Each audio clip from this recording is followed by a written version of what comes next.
Hello दोस्तों, नमस्कार। PS कृषि इन्फॉर्मेशन चैनल पर आप सभी लोगों का स्वागत करता हूं। तो दोस्तों, आज हम बात करने वाले हैं लोबिया की खेती। लोबिया की खेती एक ऐसी खेती है जिससे आप ज़्यादा आमदनी कमा सकते हैं। तो बात करेंगे ट्रेलिस पे लोबिया की खेती। तो दोस्तों, लोबिया में आपको ऐसी वैरायटी लेकर आया हूँ जो साल भर, पूरा साल दर साल चलती रहेगी और आपको आमदनी ज़्यादा से ज़्यादा देती रहेगी। तो ये हमारी जो लोबिया की बरबट्टी जो है, ये है हमारी धरती कंपनी की बबली, जो कि दोस्तों बहुत ज़्यादा इसमें उत्पादन होता है। और इसके साथ साथ इसकी देख रेख कैसे करें तो हम सारी बात बताएंगे।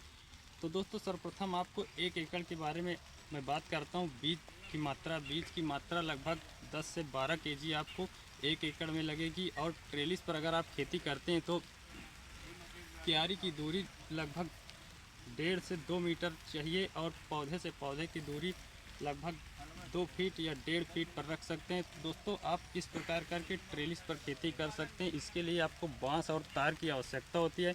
इसके साथ साथ आपको सुतली या प्लास्टिक की आवश्यकता होती है। इस प्रकार आप ट्रेलिस पर खेती कर सकते हैं। दोस्तों, इसमें आपको ध्यान देना है बुआई का समय। इसके लिए बुआई के समय आपको गोबर की सड़ी हुई खाद लगभग 1 से 2 टन आपको प्रति एकड़ की आवश्यकता होती है। आप 1 से 2 टन अगर प्रति एकड़ इसमें गोबर की खाद डाल देते हैं तो आपका रिस्पांस बहुत अच्छा आएगा। इसके साथ साथ बेसल डोज में आपको डीएपी, फास्फोरस और मोरेट ऑफ पोटाश की मात्रा आवश्यक है। इसके साथ साथ आप नाइट्रोजन का भी प्रयोग कर सकते हैं। नाइट्रोजन का प्रयोग आपको 2 से 3 भागों में करना है।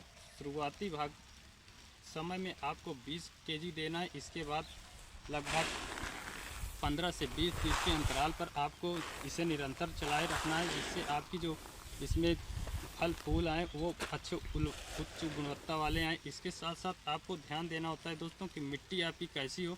आपको बलुई दोमट मिट्टी सबसे सर्वोत्तम है। इसको आप जब लगाएं तो आप इसका ध्यान रखें कि आपके खेत का जो पानी है उसका निकासी बहुत आवश्यक होती है। और इसकी जब बीज की बिजाई करें तो आप बीज की बिजाई जिस समय करें इसकी लाइनिंग पर करें और मेड़ ऊंची बनाकर करें।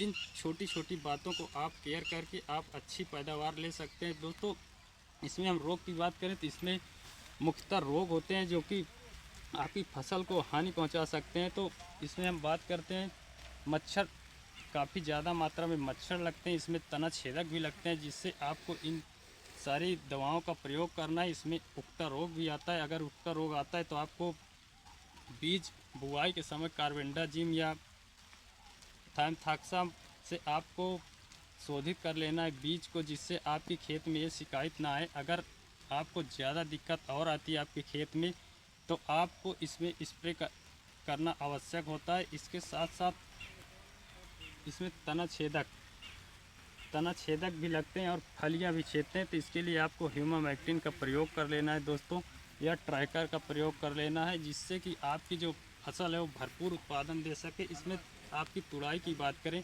तुड़ाई आपकी 45 दिन से 50 दिन पर स्टार्ट हो जाएगी और इसमें जो है आपको आमदनी लगभग पूरे साल मिलेगी। ध्यान रहे आपकी जो वैरायटी है, इस वैरायटी का चयन अवश्य करें। धरती का बबली ही लगाएं, अन्यथा फसल आप लगाते हैं तो 2 से 3 महीने में समाप्त हो जाएगी। इसलिए आप इस वैरायटी का चयन करें। दोस्तों, उम्मीद करते हैं आपको वीडियो में जानकारी अच्छी लगी होगी। वीडियो अगर अच्छी लगी हो तो शेयर करें, चैनल को सब्सक्राइब करें। नमस्कार।